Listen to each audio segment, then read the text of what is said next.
네, 대변인님 기자회견 고생 많으셨습니다. 네. 아시아경제 송승섭입니다.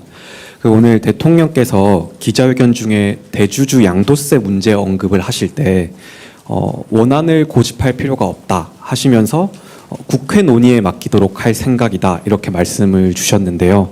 근데 사실 이게 정부 시행령 개정 사항이라서 대통령께서 결정하시면 되는 문제인데 그러면서도 좀 국회에서 어떤 논의를 더 지켜보고자 하신 것인지 좀 궁금하고요. 이게 대주주 양도세 기준을 50억 원 유지하기로 이제 결정이 확실히 된 것인지 좀 궁금합니다. 네, 제가 좀 말씀을 그냥 해석을 하는 차원에서 제 짐작과 해석을 말씀을 드리자면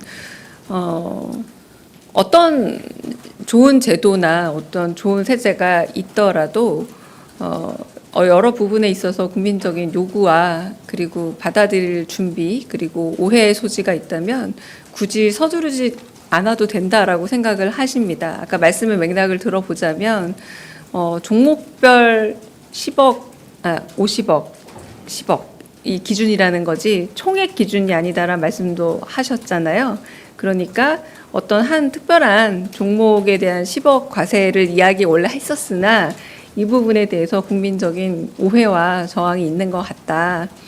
그럼에도 불구하고 국회 논의를 지켜보겠다는 건 다름이 아니라 국회가 이제 민의의 전당이고 많은 분들의 의견이 모이는 곳이니까 국민적 의견을 듣겠다라는 말씀이시고 굳이 그렇게 여전히 좀 오해가 남아있고 충분히 설명했음에도 불구하고 한 번 더 설명을 하신 거라고 보시면 될 것 같고요. 그럼에도 불구하고 여전히 저항감이 더 크고 불편감이 있다면 굳이 10억을 꼭 고집하실 필요는 없다라는 그렇게 들어보시면 크게 틀리지 않을 듯합니다. 근데 요거는 제 해석의 영역이라고 일단 말씀을 드리겠습니다.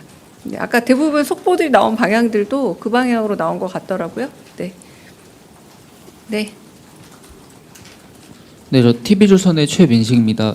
그동안 당의 설명을 들어보면 이제 신문과 방송과 같은 레거시 미디어는 언론중재법으로 이제 징벌적 손배제를 도입을 하고 유튜브는 정보통신망법을 통해서 도입을 하자고 했었는데 오늘 대통령님 말씀을 들어보면 언론중재법을 건드리지 말고 이제 배상 제대로 도입하자 이렇게 말씀을 하셨거든요. 그럼 이게 정통법을 통해서 이게 다 함께 규제하는 게 맞는지 궁금하고요. 그리고 중과실에 대해서는 이제 손배를 해서는 안 된다고 또 말씀을 하셨는데 이게 당과도 좀 논의가 된 것인지 궁금합니다. 일단은 지금 말씀하신 법안들은 전부 다 국회 입법 사안들인 것 같습니다. 그러므로 정부 입법 사안은 아니기 때문에 이 부분에 대해서 굳이 대통령께서 시시콜콜하게 말씀을 하는 거는 아마 그 대통령이 말씀하신 바도 아니었을 거라고 생각은 들고요. 전체적인 방향에서 조금 해석을 하자면 일종의 징벌적 배상 제도가 있는 다양한 국가들을 보더라도 특정한 어떤 분야에 대한 징벌적 배상 제도가 있다라기보다 일반법 내지는 상법 안에서 이 배상을 정하는 경우가 많이 있습니다. 징벌적일지언정 그런 부분에 있어서 분명히 악의적이고 고의적으로 조작된 허위 뉴스일 경우 특히 지금은 아까 말씀하신 것처럼 과거 우리가 전통적으로 언론이라고 해서 이제 문체위, 문체부에서 다루는 영역에서 다루는 그 고전적인 언론 영역에서보다 오히려 새롭게 등장한 미디어를 통해서 뉴미디어에서 확산되는 경우와 위험성이 훨씬 더 높지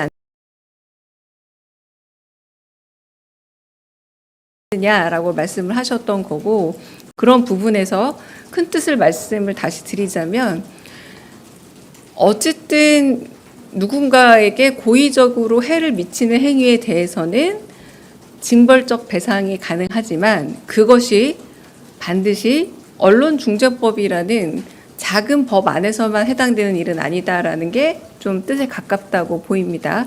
말씀하신 여당안이 어떻게 확정이 될지 그리고 과실, 중과실 그리고 한편으로는 지금 말씀하신 그 징벌적 손해배상 이런 것들이 정확하게 어떤 법안에 들어간다라는 건 국회에서 논의되는 게 맞습니다.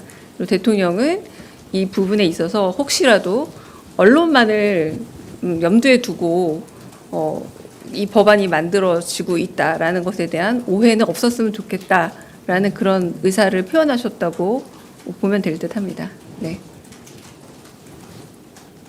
다른 질문 있으실까요?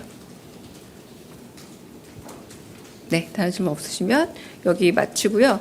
그리고 지금 그냥 비보도 전제로 조금 말씀드릴 게 있는데, 네, 카메라 끄고